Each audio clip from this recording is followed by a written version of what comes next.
मार्गशीर्ष मास के शुक्ल पक्ष की एकादशी को मोक्षदा एकादशी, मौन एकादशी, गीता जयंती के नाम से जाना जाता है। इस बार एकादशी तिथि का प्रारंभ 30 नवंबर 2025 रविवार की रात को 9:30 से हो जाएगा, जो कि 1 दिसंबर 2025 सोमवार की रात को 7:02 पर एकादशी तिथि समाप्त हो जाएगी।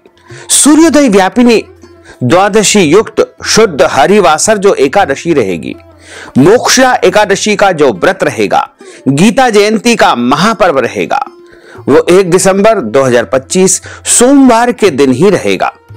इसी दिन सभी भक्तजनों, माताओं, बहनों, वैष्णव जनों, स्मार्त जनों को सभी को एकादशी का व्रत रखना चाहिए। और इस व्रत का पारणा का अर्थ होता है व्रत खोलने का दिन या व्रत खोलने का समय, जो कि 2 दिसंबर 2025 मंगलवार की सुबह 7:13 से लेकर के 9:13 तक कर लेना चाहिए। इस बार दशमी तिथि के सभी नियमों का पालन 30 नवंबर 2025 रविवार को करना है और एकादशी का व्रत 1 दिसंबर 2025 सोमवार को रखना है तथा द्वादशी तिथि के नियमों का पालन एवं व्रत का पारणा 2 दिसंबर 2025 मंगलवार को करना है। यदि अगले दिन कोई और व्रत हो, जैसे इस बार 2 दिसंबर को प्रदोष का व्रत है, तो आप एकादशी व्रत का पारणा फल, जल, फलाहारी वस्तु, ड्राई फ्रूट्स या अन्य जो है फलाहारी शुद्ध पवित्र वस्तुओं से आप व्रत का पारणा कर सकते हैं। विष्णु एकादशी गीता तुलसी विप्रोधे नवः असारे दुर्ग संसारे षटपदी मुक्तिदायिनी।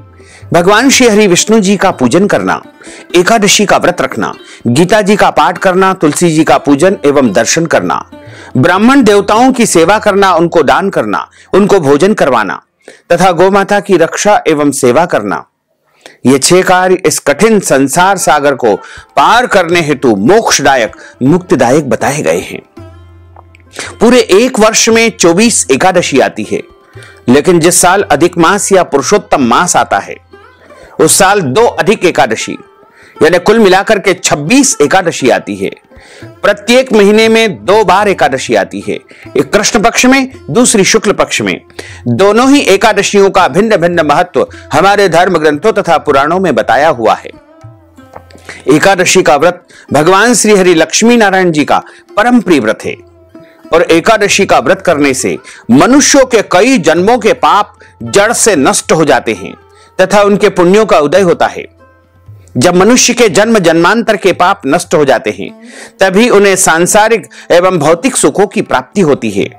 जो भक्तजन, माताएं, बहनें एकादशी का व्रत करते हैं, उनको अपने जीवन काल में कम से कम 1 बार एकादशी व्रत का उद्यापन अवश्य कर देना चाहिए।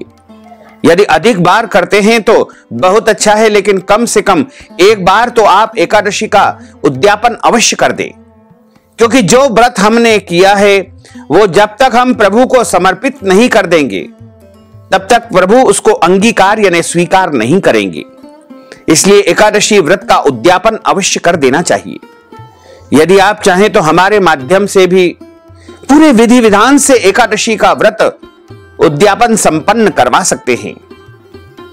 एकादशी व्रत का उद्यापन आप अपने घर में कर सकते हैं, देवालय में कर सकते हैं, शिवालय में कर सकते हैं, मंदिर में कर सकते हैं, तीर्थ में कर सकते हैं, पवित्र नदी पर कर सकते हैं या कोई भी श्रेष्ठ स्थान पर एकादशी व्रत का उद्यापन कर सकते हैं।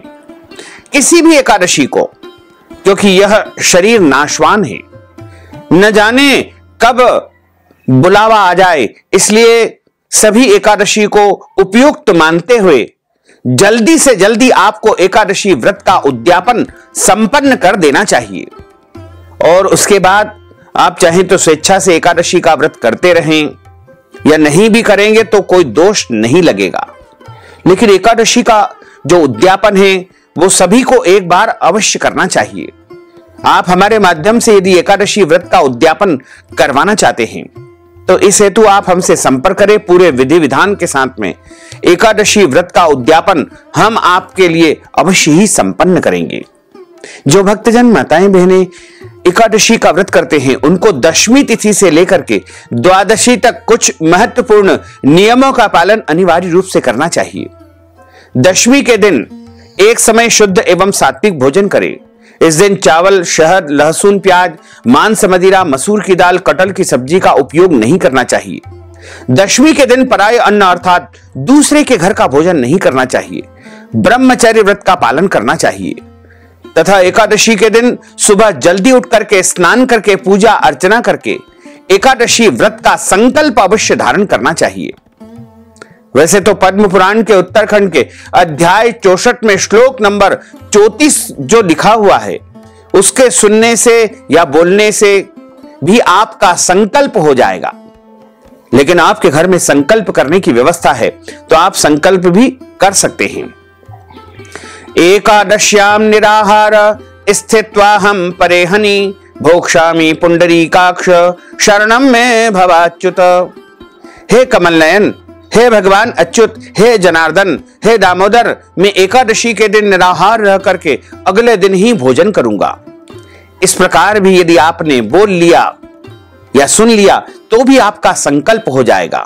लेकिन यदि आपके घर में संकल्प करने की व्यवस्था है तो आप अपने पूजा घर में देव स्थान में शुद्ध घी या तिल के तेल का दीपक प्रज्वलित कर दे। एक पूजा की थाली रखे, उसमें कंकु और चावल के स्थान पर जौ या तिल रखे, तुलसी जी का पत्ता रखे, सुपारी रखे, पीला पुष्प रखे, कुछ दक्षिणा रख करके और हाथ की मुद्रा को इस प्रकार रखे। हाथ के मध्य भाग में जल रखे और सभी सामग्री जो हमने बताई है उनको रख करके 3 बार आपको बोलना है ओम विष्णवे नमः, ओम विष्णवे नमः, ओम विष्णवे नमः। ओम तिथिर्विष्णु तथावारो नक्षत्रम विष्णुरेव च योगश्च करणम विष्णुः सर्वं विष्णुमयं जगत्।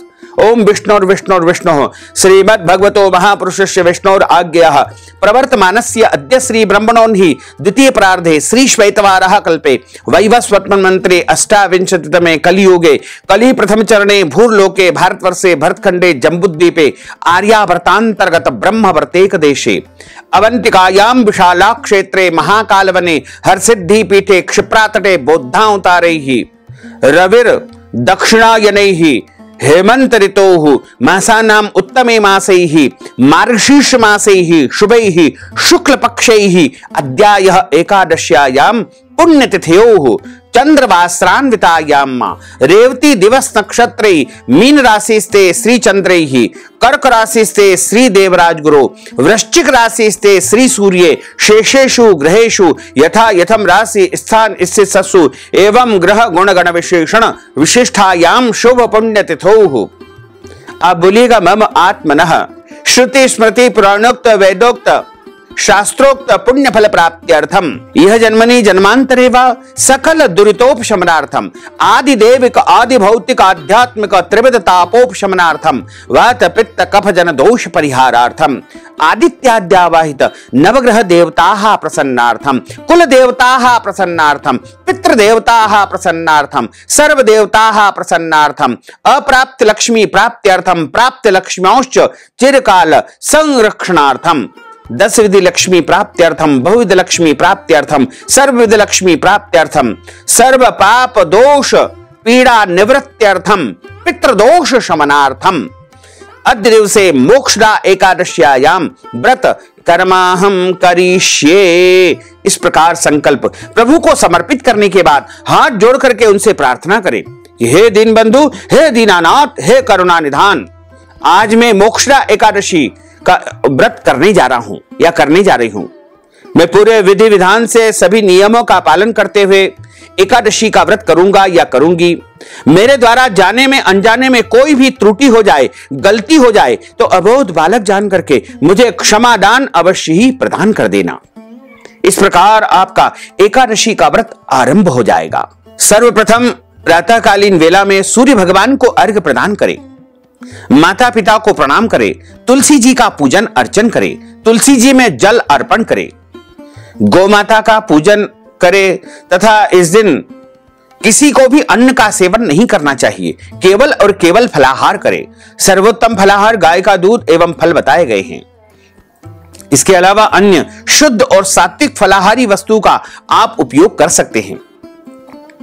मोक्षदा एकादशी के दिन ही भगवान श्री कृष्ण ने महाभारत के युद्ध भूमि में अपने शिष्य अर्जुन को गीता का उपदेश दिया था। इसलिए इसी दिन गीता जयंती का महापर्व भी मनाया जाएगा।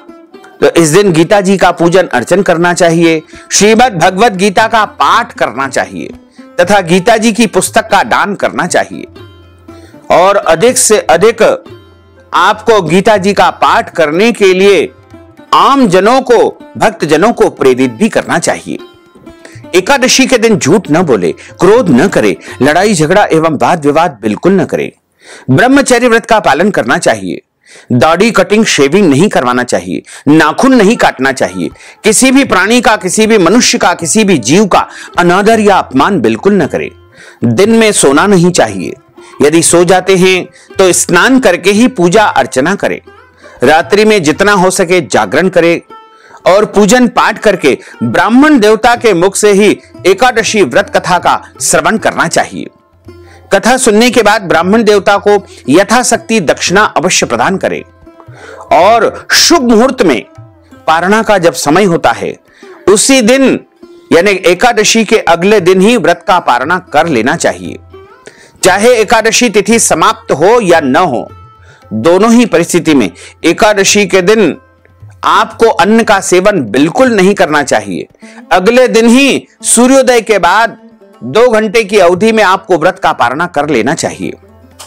इस बार मोक्षदा एकादशी का महापर्व यानी गीता जयंती 1 दिसंबर 2025 सोमवार को है तथा पारणा का जो दिन रहेगा वो 2 दिसंबर 2025 मंगलवार की सुबह 7:13 से लेकर के 9:13 तक रहेगा। सनातन हिंदू धर्म में मोक्ष को मनुष्य जीवन का अंतिम लक्ष्य माना जाता है।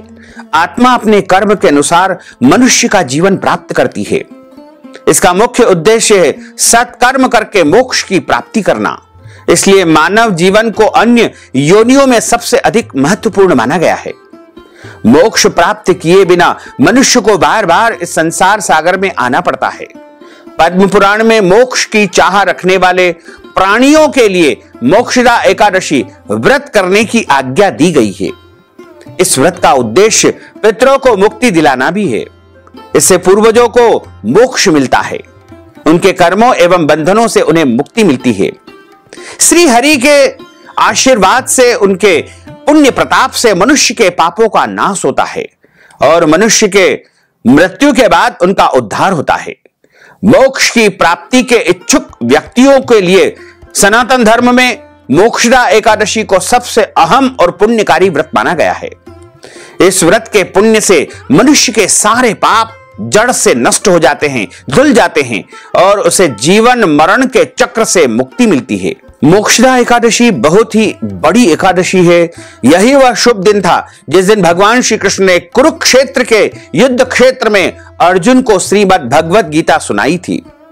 जो कोई इस दिन किसी योग्य व्यक्ति को भगवत गीता उपहार के स्वरूप में दान करता है वह भगवान श्री कृष्ण के द्वारा आशीर्वाद प्राप्त करता है। मोक्षदा एकादशी सबसे बड़ी एकादशी मानी गई है और इसका व्रत सभी को करना चाहिए।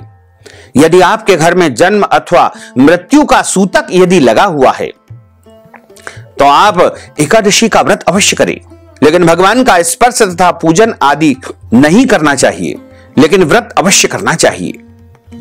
व्रत प्रत्येक परिस्थिति में करना चाहिए। मनुष्य चाहे शुद्ध हो या अशुद्ध हो, सभी परिस्थितियों में एकादशी का व्रत अवश्य करना चाहिए। अब हम आप सभी को मोक्षदा एकादशी की दिव्य और ज्ञानमयी कथा सुनाने जा रहे हैं। बोलिए श्री लक्ष्मी नारायण भगवान की जय, श्री वृंदावन बिहारी लाल की जय, श्री गिरिराज धरण की जय, श्री बाल कृष्ण लाल की जय, श्री श्याम सुंदर यमुने महारानी की जय, जगत गुरु श्री वल्लभाधीश की जय, गुसाई जी परम दयाल की जय, श्री गुरुदेव की जय, लाडले लाल की जय, आज के आनंद की जय। गुरुर्ब्रह्मा गुरुर्विष्णु गुरुर्देवो महेश्वरा गुरुः साक्षात् परब्रह्म तस्मै श्री गुरुवे नमः। श्री अखंड मंडलाकारं व्याप्तं येन चराचरं तत्पदं दर्शितं येन तस्मै श्री गुरुवे नमः। वसुदेव सुतं देवं कंसचाणूरमर्दनं देवकी परमानंदं कृष्णं वंदे जगद्गुरुं। कृष्णाय वासुदेवाय हरये परमात्मने प्रणतः क्लेशनाशाय गोविंदाय नमो नमः। सच्चिदानंद रूपाय विश्वोत्पत्त्यादिहेतवे तापत्रय विनाशाय श्री कृष्णाय वयं नमः। यं प्रव्रजन्तमनुपेतमपेत कृत्यं द्वैपायनो विरह कातर आजुहाव पुत्रेति तन्मयतया तर्वोऽभिनेदुस्तं सर्वभूतहृदयं मुनिमानतोऽस्मि। कस्तूरी तिलकं ललाटपटले वक्षस्थले कौस्तुभं नासाग्रे वरमौक्तिकं करतले वेणुः करे कंकणं सर्वांगे हरिचंदनं सुललितं कंठे च मुक्तावलिं गोपस्त्री परिवेष्टितो विजयते गोपालचूडामणिं फुल्लन्धीवरकान्तिमिन्दुवदनं वरहावतं सप्रियं श्रीवत्साङ्कमुदारकौस्तुभधरं पीताम्बरं सुंदरं गोपीनां नयनोत्पलार्चिततनुं गोगोपसंघावृतं गोविन्दं कलवेणुवादनपरं दिव्यांगभूषणं भजे दिव्यांगभूषणं भजे। करारविन्देन पदारविन्दं मुखारविन्देन विनिवेशयन्तीं वटस्य पत्रस्य पुटेशयानं बालं मुकुन्दं मनसा स्मरामि बालं मुकुन्दं मनसा स्मरामि। बरहापीडं नटवरवपुः कर्णयोः कर्णिकारं बिभ्रद्वास कनककपीशं वैजयन्तीं च मालां रन्ध्रान् वेणोर्धरसुधया पूरयन् गोपवृन्दैः वृन्दारण्यं स्वपदरमणं प्राविशत गीतकीर्तिः।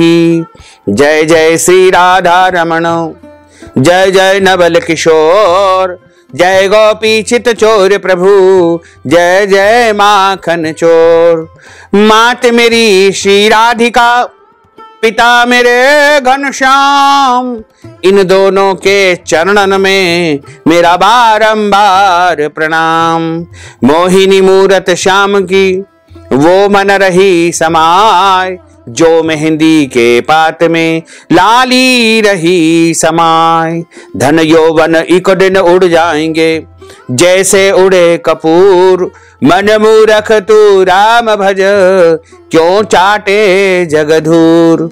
राम कृष्ण दो एक है अंतर नहीं निमेष इनके नयन गभीर है उनके चपल विशेष। राधे तू बड़ भागिनी कौन तपस्या कीन तीन लोक तारण प्रभु सो तेरे अधीन। तन पवित्र सेवा किए धन पवित्र कर दान मन पवित्र हरि भजन सो होत त्रिविध कल्याण। कलयुग केवल नाम आधारा सुमर सुमर नर उतरहि पारा। बोलिए श्री लक्ष्मी नारायण भगवान की जय। मोक्षदा एकादशी की जो कथा है वो इस प्रकार है।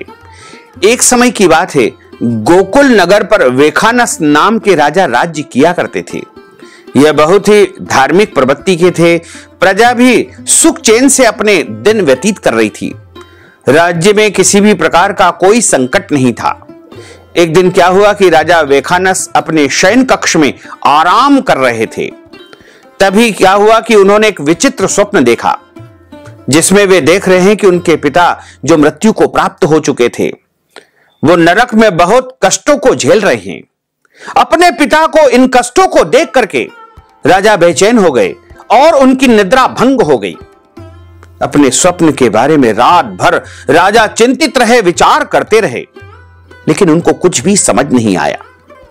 प्रातः काल होते ही विद्वान ब्राह्मणों को बुलाने के लिए उन्होंने भेजा। ब्राह्मणों को आने पर राजा ने अपने स्वप्न की बात से उन्हें अवगत कराया। ब्राह्मणों को राजा के स्वप्न से यह तो आभास हुआ कि उनके पिता को मृत्यु पर्यंत कष्ट झेलने पड़ रहे हैं, लेकिन इनसे उनका मोक्ष कैसे हो सकता है, मुक्ति कैसे हो सकती है। इस बारे में कोई उपाय सुझाने में अपनी असमर्थता जताई। उन्होंने राजा वेखानस को सुझाव दिया कि आपकी इस शंका का समाधान पर्वत नामक मुनि ही कर सकते हैं। वह बहुत विद्वान और ज्ञानी तथा पहुंचे हुए मुनि हैं। अतः आप अतिशीघ्र उनके पास जाकर के इसका उद्धार करने का कोई उपाय पूछे। अब राजा वेखानस ने वैसा ही किया और अपनी शंका को लेकर के पर्वत मुनि के आश्रम में पहुंच गए। मुनि ने राजा के स्वप्न की बात सुनी तो वह भी एक बार तो अनिष्ट के डर से चिंतित हुए। फिर उन्होंने अपनी योग दृष्टि से राजा के पिता को देखा। वे सचमुच नरक की पीड़ाओं को झेल रहे थे। उन्हें इसका कारण भी ज्ञात हो गया। तब उन्होंने राजा से कहा कि हे राजन, आपके पिता को अपने पूर्व जन्म पाप कर्मों की सजा भोगनी पड़ रही है। उन्होंने सौतेली स्त्री के वश में होकर के दूसरी स्त्री को सम्मान नहीं दिया था। उन्होंने रतिदान का निषेध किया था। तब राजा ने उनसे पूछा कि हे मुनिवर, मेरे पिता को इससे छुटकारा कैसे मिल सकता है। तब पर्वत मुनि ने उनसे कहा कि राजन, यदि आप मार्गशीर्ष माह के शुक्ल पक्ष की मोक्षदा एकादशी का व्रत विधि अनुसार करें और उसके पुण्य को अपने पिता को दान कर दे तो उन्हें मोक्ष मिल सकता है। राजा ने मुनि के कथनानुसार, उनकी आज्ञा के अनुसार मार्गशीर्ष माह के शुक्ल पक्षी एकादशी का व्रत किया तथा उसके समस्त पुण्य को अपने पिता को दान कर दिया और आकाश से मंगल गान होने लगा। राजा ने प्रत्यक्ष देखा कि उसके पिता वैकुंठ में जा रहे हैं। उन्होंने कहा कि हे पुत्र, मैं कुछ समय स्वर्ग का सुख भोग करके मोक्ष को प्राप्त हो जाऊंगा। यह सब तुम्हारे व्रत के कारण ही संभव हुआ है। तुमने नारकी जीवन से मुझे छुटा करके सच्चे अर्थों में पुत्र होने का धर्म निभाया है। तुम्हारा कल्याण हो। पुत्र, राजा द्वारा एकादशी का व्रत रखने से उसके पिता के पापों का क्षय हुआ और उन्हें मोक्ष की प्राप्ति हुई। इसी कारण एकादशी को मोक्षदा एकादशी के नाम से माना गया है। क्योंकि इस दिन भगवान श्री कृष्ण ने श्रीमद् भगवत गीता का उपदेश भी दिया था, इसलिए यह एकादशी और भी अधिक शुभ फलदायक तथा पुण्यदायक मानी गई है। इसलिए यदि आप सभी चाहते हैं कि आपके घर के परिवार के जो भी मृतक पितर है, पूर्वज है, उनको मोक्ष मिल जाए तथा आपके घर परिवार के पितृदोष शांत हो जाए, तो आप सभी को मोक्षदा एकादशी का व्रत अवश्य करना चाहिए। यदि आप चाहें तो मोक्षदा एकादशी के दिन विद्वान ब्राह्मण के द्वारा किसी भी तीर्थ में, देवालय में या फिर कोई भी पवित्र स्थान पर, पवित्र नदी के किनारे पर पितृदोष की पूजा भी आप करवा सकते हैं, पितृदोष शांति भी करवा सकते हैं, जैसे आपके समस्त पितरों को मोक्ष मिल जाएगा और उनकी मुक्ति हो जाएगी तथा आपके घर के परिवार के पितृदोष समाप्त हो जाएंगे। बोलिए लक्ष्मी नारायण भगवान की जय। अच्युतम केशवम राम नारायणम कृष्ण दामोदरम वासुदेवम हरे श्रीधरम माधवम गोपिका वल्लभम श्री जानकी नायकम श्री रामचंद्रम भजे। बोलिए श्री लक्ष्मी नारायण भगवान की जय। श्री वृंदावन बिहारी लाल की जय। अब हम सभी मिलकर के प्रभु की आरती का गायन करेंगे। ओम जय जगदीश हरे, स्वामी जय जगदीश हरे। भक्त जनों के संकट, दास जनों के संकट क्षण में दूर करे। ओम जय जगदीश हरे। जो ध्यावे फल पावे, दुख बिनसे मन का। स्वामी दुख बिनसे मन का। सुख संपत्ति घर आवे, सुख संपत्ति घर आवे। कष्ट मिटे तन का। ओम जय जगदीश हरे। मात पिता तुम मेरे, शरण गहूँ में किसकी, स्वामी शरण गहूँ में किसकी। तुम बिन और न दूजा, प्रभु बिन और न दूजा, आस करूँ मैं किसकी। ओम जय जगदीश हरे। तुम पूर्ण परमात्मा, तुम अंतरयामी, स्वामी तुम अंतरयामी। पार ब्रह्म परमेश्वर, पार ब्रह्म परमेश्वर, तुम सबके स्वामी। ओम जय जगदीश हरे। तुम करुणा के सागर, तुम पालन करता, स्वामी तुम पालन करता। मैं सेवक तुम स्वामी, मैं सेवक तुम स्वामी, कृपा करो भरता। ओम जय जगदीश हरे। तुम हो एक अगोचर, सबके प्राणपति, स्वामी सबके प्राणपति। किस विध मिलहूँ दयामय, किस विध मिलहूँ दयामय, तुमको मैं कुमति। ओम जय जगदीश हरे। दीन बंधु दुख हरता, तुम ठाकुर मेरे, स्वामी तुम रक्षक मेरे। अपने हाथ उठाओ, अपनी शरण लगाओ, द्वार पड़ा तेरे। ओम जय जगदीश हरे। विषय विकार मिटाओ, पाप हरो देवा, स्वामी पाप हरो देवा। श्रद्धा भक्ति बढ़ाओ, श्रद्धा प्रेम बढ़ाओ, संतन की सेवा। ओम जय जगदीश हरे। तन मन धन सब कुछ है तेरा, स्वामी सब कुछ है तेरा। तेरा तुझको अर्पण, प्रभु जी का प्रभु जी को समर्पण, क्या लागे मेरा। ओम जय जगदीश हरे। पूर्ण ब्रह्म की आरती जो कोई नर गावे, स्वामी जो कोई नर गावे।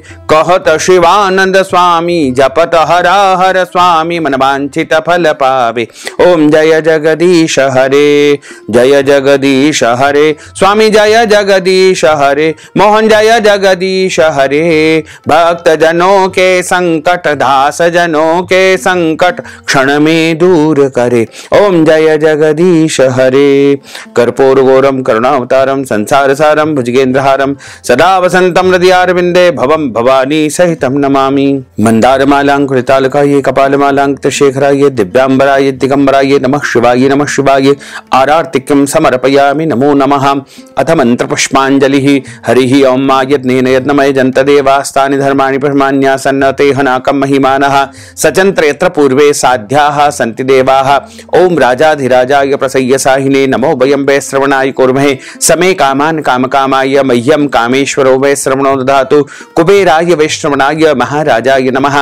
ओम स्वस्ति साम्राज्यं भोज्यं स्वराज्यं वैराज्यं पारमेष्ठं राज्यं महाराजमाधिपत्यमय्यं समन्तपर्यायै स्यात् सार्वभौमः सर्वायुषा अन्तार्धा परार्धा पृथिव्यै समुद्रपर्यन्ताय एकराटिति तदप्येष श्लोको विहितो मरुतः परिवेष्टारो मरुतस्यावसान ग्रहे आविक्षितस्य कामप्रेर्विश्वे देवा सभासदेति।